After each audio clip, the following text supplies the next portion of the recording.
అనాలోచితంగా చేసిన పని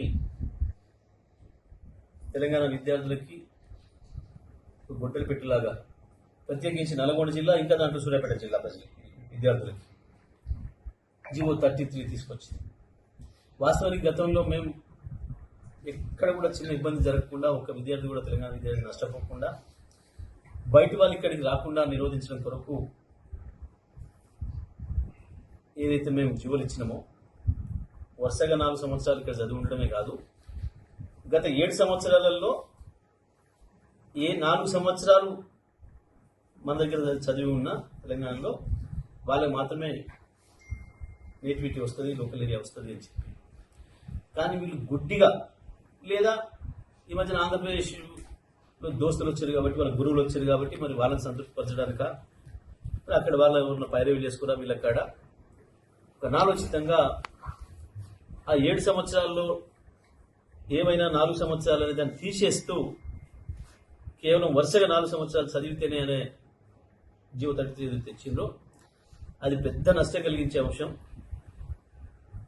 తెలంగాణ ప్రాంతాన్ని మొత్తానికి కావచ్చు, ప్రత్యేకించి బార్డర్లో ఉన్న జిల్లాలు, అటు మాగ్నార్ కావచ్చు, ఇటు నల్గొండ కావచ్చు, ఖమ్మం కావచ్చు, ఈ జిల్లాలకు సంబంధించిన తల్లిదండ్రులు ఇంటర్మీడియట్ చాలా సందర్భాల్లో తీసుకుపోయి పక్కన ఉన్న రాష్ట్రాలు చదివిస్తున్నారు.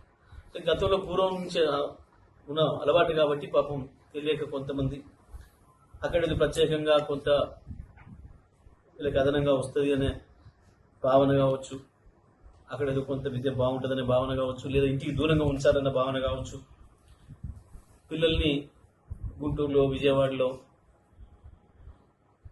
అట్లాగే అటువైపు కర్నూలులో ఏదైనా కొంత ఇన్స్టిట్యూషన్స్, పేరున్న ఇన్స్టిట్యూషన్స్ అని చెప్పి తీసుకుని చదివిస్తున్నారు. వాళ్ళందరి వాళ్ళ తెలంగాణలో ప్రత్యేకించి ఎంబీబీఎస్ కోల్పోయే ప్రమాదం వచ్చింది.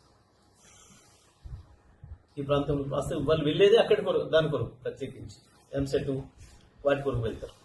ఇంటర్మీడియట్ కావచ్చు, లాంగ్ టర్మ్ కోచింగ్ కావచ్చు, లేదా ఇంటర్మీడియట్తో పాటే లాంగ్ టర్మ్ కోచింగ్ ఉండే కాలేజీలు అక్కడ ఉండటం కావచ్చు, దాని కొరకు పోతారు పాపం.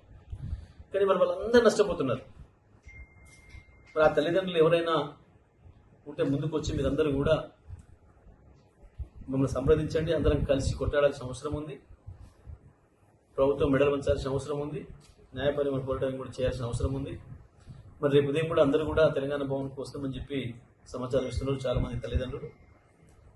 వారందరూ కూడా వచ్చి కూర్చొని మాట్లాడి వాళ్ళకి న్యాయం జరిగేదానికి అందరూ కూడా కొట్టాడాల్సిన అవసరం ఉంది. ఎందుకంటే పాపం వాళ్ళు ఎన్నో ఆశలు పెంచుకొని పిల్లల మీద అప్పుల పాలై కూడా శక్తికి మించి ఖర్చు పెట్టి కూడా బయటికి పంపించి చదివించుకున్నారు. మరి అటువంటి వాళ్ళకి అసలు అవకాశమే లేకుండా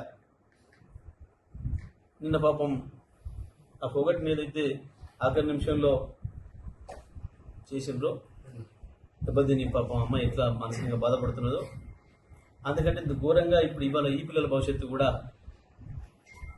ప్రమాదంలో పడే పరిస్థితి వచ్చింది. తల్లిదండ్రులు కూడా చాలా బాధపడే పరిస్థితి ఉంది. దీని వెంటనే ప్రభుత్వం మరి ఆ జీవో 33ని ఉత్సవం చేసుకోవాలి. గతంలో ఏ విధానం అయితే ఉండేనో వరుస 7 సంవత్సరాల కాలంలో 4 సంవత్సరాలు కూడా చదివినా ఇక్కడ స్థానికత వస్తుంది అనే దానికి ఏదైతే ఉండేనో గత ప్రభుత్వం ఇచ్చింది, ఆ విధానాన్ని కొనసాగించాలి. అన్ని ఆలోచించి తెలంగాణ విద్యార్థుల్ని, తెలంగాణ హక్కుల్ని పరిరక్షించే దాంట్లో భాగంగానే కేసీఆర్ గారు చేసింది. 95% స్థానికులకి ఉద్యోగాలనే విషయంలో కూడా కేసీఆర్ గారు ఆనాడు రాష్ట్రపతిని కూడా ఒప్పించి మనకు స్థానిక రిజర్వేషన్ తీసుకొచ్చారు, ఎక్కడ లేని విధంగా. మరి ఇటువంటి అన్నిటి కూడా పోగొడుతున్నారు. ఇది ఒకటి, వేరే ఏ కారణం లేదు.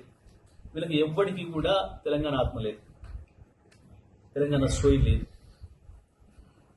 మేము ఏం ఆలోచించినా గత ప్రభుత్వం కేసీఆర్ గారు నాయకత్వం మేము ఏది మొదలు పెట్టినా, ఏది చేసినా మొట్టమొదటి తెలంగాణకి ఎంత ప్రయోజనం ఉంటుంది అన్న ఆలోచనతోనే మొదలుపెట్టిన ప్రతి పథకాన్ని, ప్రతి కార్యక్రమాన్ని. కానీ వాళ్ళ తెలంగాణ సోయి లేదు వీళ్ళకు. మొత్తం ఆంధ్రలో నీడని బతికొచ్చినారు కాబట్టి వీళ్ళు వాళ్ళ భాషల సంతృప్తిపరచడం కొరకు, వాళ్ళ భాషలకు సంబంధించిన వాళ్ళని సంతృప్తిపరచడానికి ఎటువంటి తప్పు నిర్ణయాలు చేస్తున్నారు తప్ప ఇది మంచి పద్ధతి కాదు. వెంటనే జీవో 33 కూడా ఉపశమనం చేసుకోవాలని చెప్పి డిమాండ్ చేస్తాం. అసలైన తొలి వెలుగు. ఫాలో వాట్సాప్ @తొలి వెలుగు official.